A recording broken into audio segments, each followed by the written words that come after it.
Are you thinking about starting and building your own business?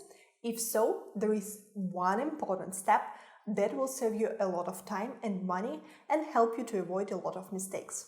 It's called validating or testing your business idea. In this video, I will show you 5 simple steps on how you can do it and go from just a business idea to the proof of whether or not people are willing to pay money for the product or service that you want to offer. And here is why validating your business idea is so important. If you don't do that, then you will be spending a lot of time and effort trying to build something, and in the end, there may be no demand on the market for it. Without testing your business idea, you don't know for sure if anyone wants your product or service, how much they're willing to pay for it, and how to communicate the value of your product to your future audience. The number one indicator that your business idea has a chance to work is whether or not people are ready to pay money for your product or service. And in order to figure that out, you need some proof. And the only way you can get this proof is to have people pay for your product or service. But how can you get sales if you have not built your product yet? Because you first want to test your business idea. Seems like a vicious cycle, right? And this is why so many people waste their time building their business before they have some proof. They just don't know how to get those first sales that would prove the concept of their product or service. And the 5 steps that we will go over today will show you how to validate your business idea and get your first sales before you spend time and money building your business. Alright, the first step of the process is super simple. Just choose one idea you want to validate.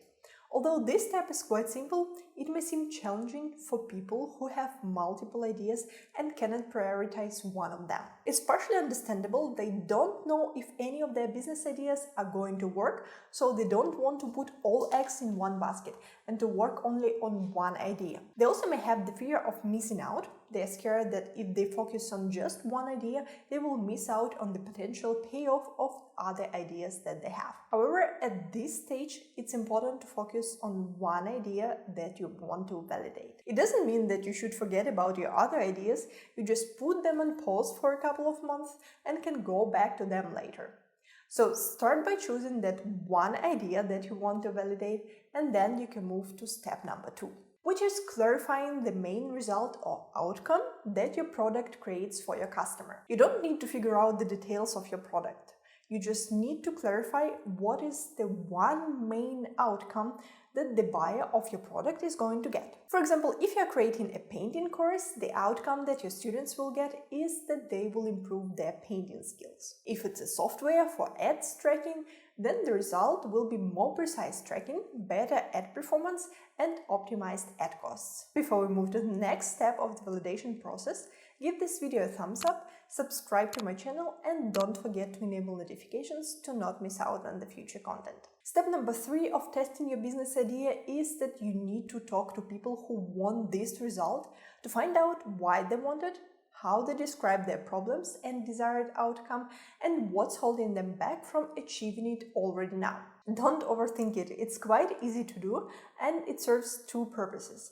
First, you will learn more about the problems that your potential customers are facing and what exactly they're expecting from your solution. Second, you will learn the exact language and phrasing your potential customers are using to describe their problems and how your product can solve them. Later, you can use this language in your marketing message, which will help it resonate with your target audience. Now, how do you find those people who want the outcome of your product?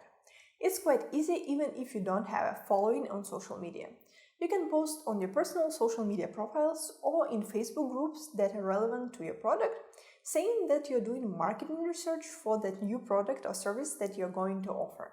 And you would like to talk to 5 people who want the outcome you can provide. For example, who want to improve the performance of their ads. Some of your friends may respond to your request because they want to help you out. Other people are going to respond because they're curious about what you're doing and they also want the outcome that you're offering. And they may also hope that they may get some free help. And with that, we can move to the 4th step of testing your business idea. And this is creating a better version of your product that you can sell. Remember, we're trying to get the first sale so you can confirm that people actually want to pay money for what you're going to sell. And in order to do that, you need to have something that you can sell to them. At this point, a lot of people get stuck because they spend tons of time building their product before they have gotten any sales. And then they may find out that nobody really wants what they have built, and they wasted all that time.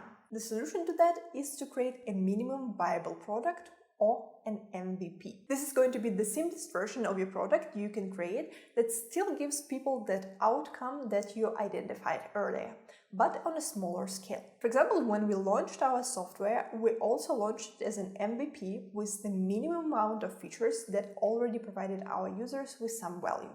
And later we started adding more and more features. A few other examples: if you're selling a course, it can be the first module of your course.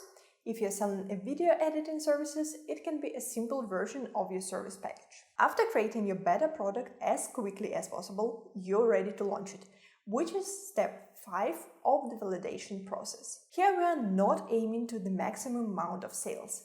That's not the goal of the testing phase. Remember, we just want to get some confirmation that people are ready to pay for your product or service. For a lot of products, the milestone that confirmed the viability of your product would be at $1,000. So if you made a few sales and earned at least $1,000, then you can move on to scaling this business idea further. If you're selling high-ticket products, a $1,000 threshold would be too low for you. Instead, you can aim for getting at least 3 clients.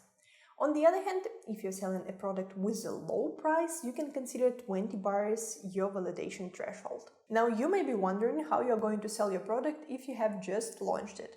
The best approach here is to use personal and direct sales strategies. You can start by posting on your social media profiles and asking people to DM you. Then you have a conversation in your direct messages and pitch your product there. Or you can just email people that you already know. You don't have to pitch them your product. You just let them know that you're now offering this product or service and ask them to tell you if they know someone who can be interested in it. Even if you don't know anyone who would be interested in your product or service, there is a high chance that some of your acquaintances know other people who can be your dream customer. And to sell your product or service and process payments, you can just build a simple page or funnel using ClickFunnels. You don't need technical skills for that, as it's an easy drag and drop editor where you can build your page in just a few hours. And if you're curious to click around and learn more about this platform, you can find the link in the description of this video. By the way, that's why I'm always saying that a funnel builder software is one of the tools that you need when you start your online business. And you can check a video about other must-have tools by clicking on the card up here. And before we wrap it up, I want to mention that the testing process of your business idea is successful whether or not you confirm that your business idea is successful. You either learn that people want what you're trying to sell, or you learn that they don't. But either way, you get an answer to your question: is this business idea successful? If you didn't get the initial sales, you can go to the drawing board, collect more information from the potential customers, or you can just move on to the next business idea. Anyway, it's much faster than building your entire product and then finding out that people don't want it. That's it for today. I hope that this video was informative and that you enjoyed it. If that's the case, give it a thumbs up, subscribe to my channel and enable notifications to not miss out on the future content, and I will see you in my other videos. Bye bye.